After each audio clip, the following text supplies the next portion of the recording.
What if you had to shut the fuck up for once? Well, although that might be impossible for me, what would you do in a world where you had to stay quiet to stay alive? Good luck to y'all, but for Mr. Yappington over here, well, I'm cooked. First off, I would like to give a huge shout out to Icy Fortnite Z4Y for suggesting this video. Thank you so much for watching, and thank you so much for the support. There will be spoilers, ladies and gentlemen, so if you have not seen this movie, don't let some bum on the internet spoil it for you. Go watch it for yourself. It's a masterpiece. But today, I'll be telling y'all why A Quiet Place is a breath of fresh air. This movie begins with a family searching for medicine on day 89 of an alien apocalypse where the aliens can only find you if they can hear you. So everyone just shut the fuck up. The youngest kid, Bo, reaches for a spaceship toy on the top shelf, and he accidentally slips it, and it falls down, but luckily his sister is a Hall of Fame wide receiver and makes the diving catch to keep quiet. She was looking like Julian Edelman in Super Bowl 51 out. Go get that ring, Reagan. Bo brings his toy to his father, Lee, who disables it by taking the batteries out because it's a light-up toy that makes a whole lot of noise, and he don't want him to die. While the rest of the family walks out the door, Reagan gives the toy back to her little brother.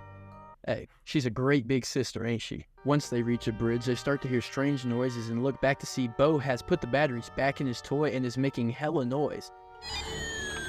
Lee starts running at his child to save him, but it's too late and the alien snatches Bo and kills him. Now on day 472, we see the family had cameras set up around their property, and Lee has been grinding trying to contact other countries to figure out how to beat the aliens. Lee and his family have begun to transform their underground home, as is told it will keep safe from the aliens. Oh, and also, they decided now is the perfect time to have a baby.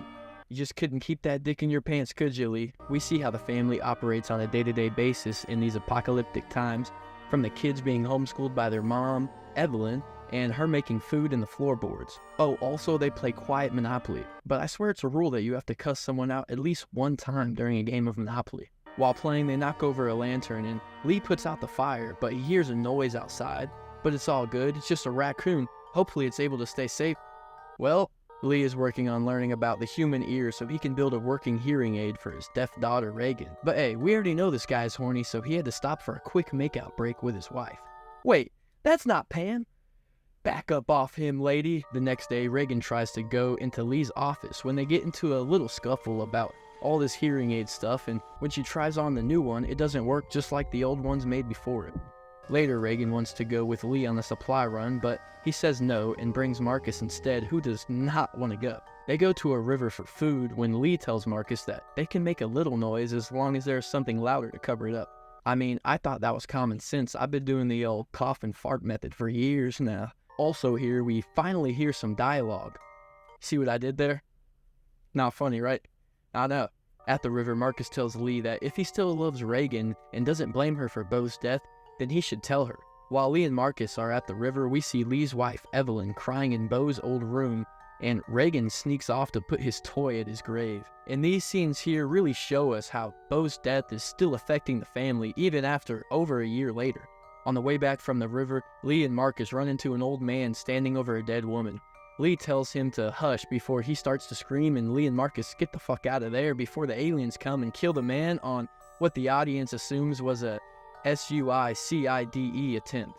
At home, Evelyn is doing chores when she accidentally exposes a nail in the floor on the steps, and in an unfortunate series of events, her water breaks, and then on her way back down the stairs, she steps on the nail and accidentally knocks over a picture frame, so she turns on the red warning lights, but the frame caused an alien to enter the house. So then she sets up a timer and hides until the alien attacks the timer, and she escapes upstairs.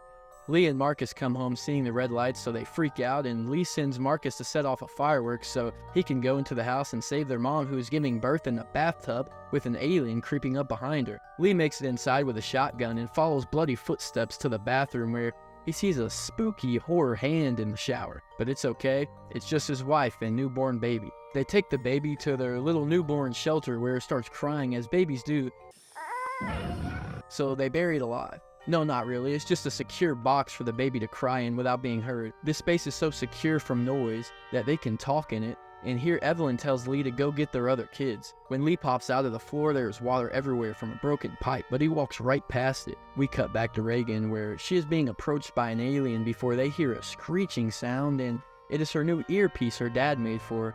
The alien hates the noise so much, it runs away. Buddy's main trait as a villain is his hearing, and he can't take a little white noise? What a pussy! Reagan reunites with Marcus, and they start a fire on the grain silo, but run out of lighter fluid. Marcus says their dad will come for them if they stay, but Reagan doesn't feel the same, because she thinks her dad hates her. Back at the house, the pipe water has started to flood the basement and around the baby, and an alien has entered the room.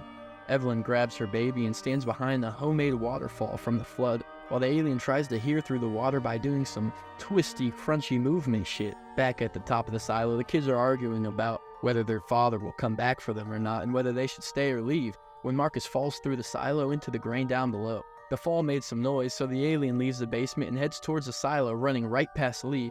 Reagan jumps in to save her brother from dying. Hey, I guess dying from too much bread ain't a bad thing, am I right? The kids are able to survive after finding a flat board to grab onto. The aliens jump down into the silo, so the kids hide behind the board until the alien gets upset by Reagan's earpiece and runs straight through the side of the silo like the Kool-Aid Man. The kids run to Lee, where he tells them to hide in the emergency truck after hearing the alien again.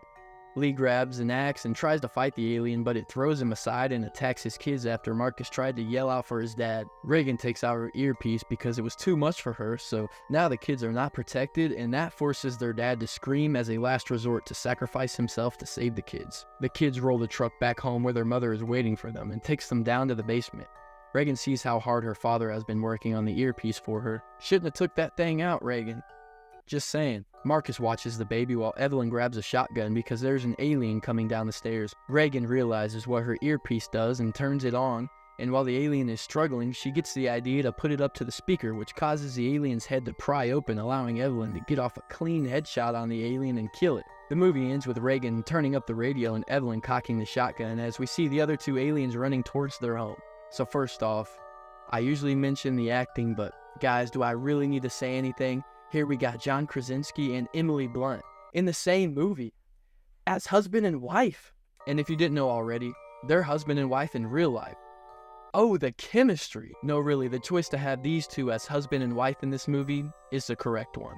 This movie dives deep into family love and how sometimes all you have is your family. And not only in situations like this, with human devouring, really fast, quick, super hearing aliens after you, but also in real life too. This movie is just as much about loving those in your life and doing whatever you can in your power to protect them as it is about surviving an alien apocalypse. And the choice to go all out on chemistry by casting two in real life lovers is just a brilliant choice by the director. Also, don't think I'm not giving credit to the rest of the cast.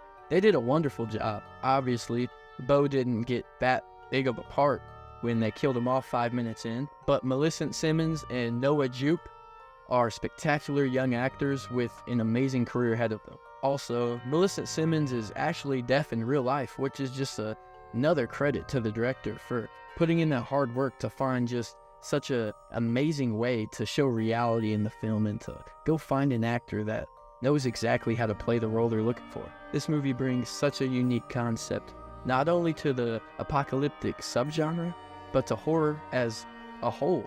We have never seen a movie make so little noise and do such a great job at capturing your attention and not letting you go. When you watch this movie, it just seems impossible to not look at the screen. At any point, a noise could be made and someone could die.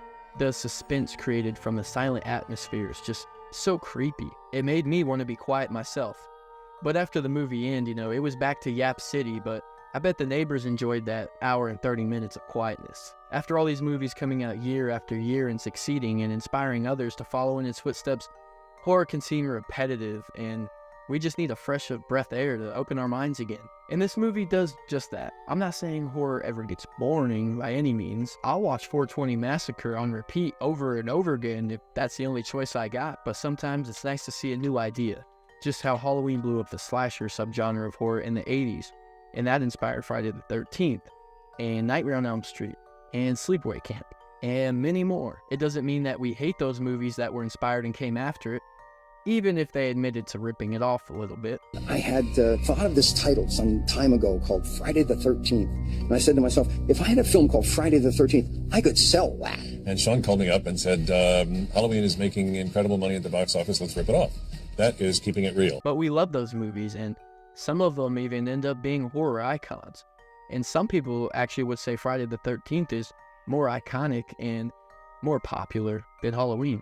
But that's a different story. A Quiet Place is a very unique movie and a great breath of fresh air, and one that I think will inspire many movies after it, which will then inspire a new idea, which will lead to many more being inspired and more movies and just overall expanding horror even more. This movie is not just a breath of fresh air, but a movie that I think will be very influential in the future. Please let me know y'all thoughts on this movie and any other videos you'd like to see next down in the comments below. Please drop a like and hit that subscribe button, or I'll plant a Bluetooth speaker under your bed and from a distance play Gucci Gang very loudly so you'll get attacked by an alien creature. Thank y'all so much for watching, and have a blessed day.